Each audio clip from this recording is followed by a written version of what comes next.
जय माता दी। जय माँ कामाख्या। जय श्री महाकाल महाराज। कामाख्ये वरदे देवी नीलपर्तवासिनी त्वं देवी जगतमाता योनि मुद्रे नमस्तुते।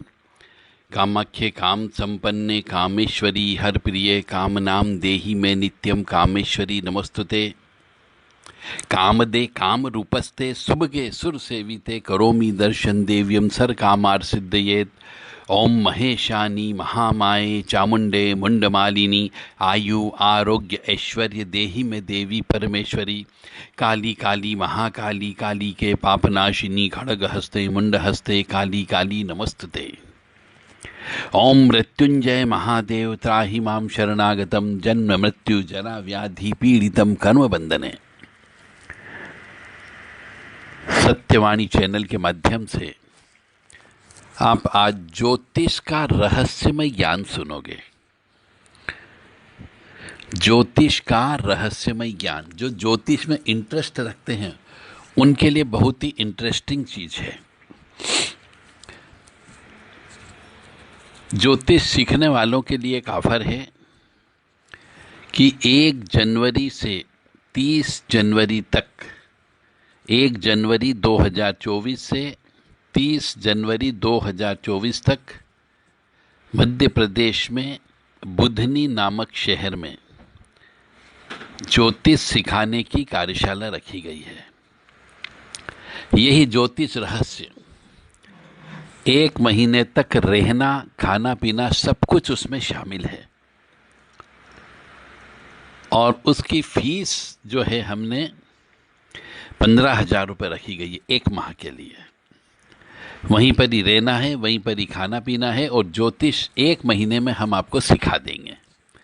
8 से 10 घंटे आपको मेहनत करना है।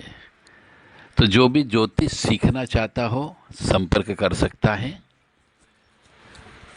9893128047 और 7649862712 नंबर पर। अपना फ़ोन नहीं लगाएं, कृपया व्हाट्सएप के माध्यम से आप अपना इंट्रोडक्शन दें और रजिस्ट्रेशन अवश्य करवा लें। तो माँ भगवती की कृपा से आपको यह धार्मिक रहस्यमय ज्ञान ज्योतिष के ऊपर देव राधा ट्रस्ट के माध्यम से सत्यवाणी चैनल के द्वारा प्रसारित किया जा रहा है। 10वां भाव, जिसको हम पिता का भाव भी कहते हैं, 10वें भाव में यदि बृहस्पति यानी गुरु बैठ जाए तो अधिकतर ऐसा देखा गया है कि 10वें भाव वाले मनुष्य जो होते हैं, चाहे स्त्री हो या पुरुष हो, वह धार्मिक कार्य ज्यादा करते हैं और रोज मंदिर जाते हैं और उन्हें उस मंदिर से जहां भी जाते हैं वहां से सब प्रकार की खुशियां भी प्राप्त होती है। उन्हें आनंद भी आता है, उन्हें मन भी लगता है। अब जबकि हकीकत में ईश्वर को उस मनुष्य का इस तरह मंदिर जाना मंजूर नहीं होता है, तो वह क्या करता है, उसमें रुकावटें डालने का काम करता है। क्योंकि पूर्व जन्म में उसने बहुत ज्यादा धर्म कर्म किया है, बहुत पूजा की हुई है। इसलिए तो बृहस्पति 10वें भाव में तभी बैठता है जो मनुष्य पिछले जन्म में बहुत धार्मिक रहा हो। ये सभी ज्योतिष सीखने वाले सभी अच्छे से समझ लें कि 10वें भाव का गुरु यदि किसी का भी बैठ जाए तो समझ जाइए उस मनुष्य ने पिछले जन्म में बहुत धर्म कर्म किया है और बहुत सा पुण्य कर्म वो साथ में लेकर के आया है। तो उसे इस जन्म में इसलिए पैदा किया जाता है कि कर्म करने और जीवन को भोगने के लिए भेजते हैं कि तुमने जो पुण्य कर्म किए उन पुण्य कर्मों का तुम इस जन्म में जाकर के भोग करो। परंतु वो मंदिर जाता है बार बार मंदिर जाता है, रोज मंदिर जाता है, फिर वहां से वही धर्म कर्म करता है, और ईश्वर को यह मंजूर नहीं होता कि भैया मैंने तेरे को पैदा क्यों किया। पैदा इसलिए किया है क्योंकि तेरा जन्म तेने पिछले जन्म में बहुत से पुण्य कर्म किए थे, इसलिए बृहस्पति 10वें भाव में बिठा दिया जाता है। तो तू इस जन्म में पुण्य कर्म मत कर, जो पुण्य कर्म करके आया है, जो पोटली बांध करके लाया है पुण्यों की, उसको भोग करना है। तो भोग करने के लिए यहां पैदा किया जाता है। तो मनुष्य भी यदि रोज मंदिर जाता है, यानी गुरु के घर में जाता है, तो उससे आत्मिक शांति तो मिलती ही मिलती है। दाल रोटी भी कहीं बंद नहीं होगी, क्योंकि पिछले जन्म से वो पोटली बांध करके लाया है पुण्य की। तो वो ज्यादा कमाता नहीं है, लेकिन जमाना बहुत मायावी हो गया है, कलयुग है ये। और एक और रहस्यमय ज्ञान यह है कि 10वां घर जो होता है, वो 10वां घर शनि का कर्म भाव होता है। 10वें घर को शनि का कर्म भाव बोला जाता है।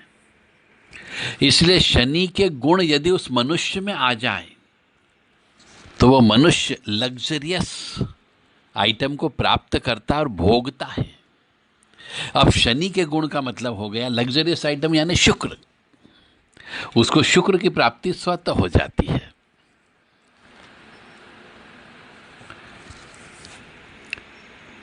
तो बृहस्पति के सामने शनि कभी तकलीफ नहीं देता मनुष्य को। इसलिए जिसका जन्म लग्न के अनुसार बृहस्पति 10वें भाव में बैठा हुआ हो, यानी शनि के घर में बैठा हुआ हो, ऐसे मनुष्य को चालाक होना जरूरी होता है, तभी वह भोग विलास कर पाएगा। अब और रहस्यमय ज्ञान में जाते हैं तो हम आपको बताते हैं धर्म के अनुसार कि शनि जो है वह कृष्ण भक्त है, क्योंकि शनि काला है और कृष्ण भी काले हैं। तो शनि कृष्ण भक्त है और उनका अनुयायी भी है।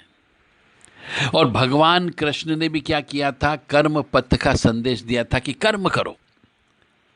और जहां श्री कृष्ण जी को चालाकी की जरूरत पड़ी, वहां पर उनने वो चालाकी करके बखूबी अपना धर्म भी निभाया। इसलिए 10वें बृहस्पति यानी 10वें भाव में बृहस्पति जितना कर्म को पूजा मान करके कार्य करेगा, उसको उतना शुक्र यानी कि धन दौलत प्राप्त होगी, उतना वह सुखी रहेगा। और 10वें भाव का बैठा हुआ बृहस्पति वाला मनुष्य यदि रोज मंदिर जाकर के धर्म कर्म करेगा, तो उसे कष्ट की प्राप्ति होती है। तो मेरा निवेदन यह है कि यदि मेरी आवाज़ सुनने वाले आपकी पत्रिका उठा करके देख लो, यदि आपके 10वें भाव में बृहस्पति बैठा हुआ हो, तो मान करके चलो आपको कर्म करना है। कर्म करते हुए पिछले जन्म से जो पुण्य लाए उसे भोगना है, आपका भाग्य आगे चलेगा। आप भोग करिए, विलास करिए, तो आप सुखी भी रहोगे, शुक्र की प्राप्ति आपको होगी। और यदि आपने 10वें भाव के बृहस्पति वाले मनुष्य ने यदि रोज मंदिर जाना चालू कर दिया और कर्म को पूजा नहीं माना, तो वो कष्ट में रहता है, क्योंकि उतना ही उसके पास पैसा आएगा जितना उसको रोजी रोटी की आवश्यकता होगी। मुझे उम्मीद है शायद आपको समझ में आ गया होगा। एक बार वो मैं बिल्कुल शॉर्ट एंड स्वीट में सरल शब्दों में समझा देता हूं। नोट कर लीजिए कि लग्न चार्ट में 10वें भाव में यदि बृहस्पति बैठा हुआ हो, तो ऐसे मनुष्य को कर्म ही पूजा है ये मान करके कर्म करे, तो उसको शुक्र की प्राप्ति होगी, यानी भोग विलास की, धन दौलत की, ऐश्वर्य इज्जत सब कुछ प्राप्त होगा।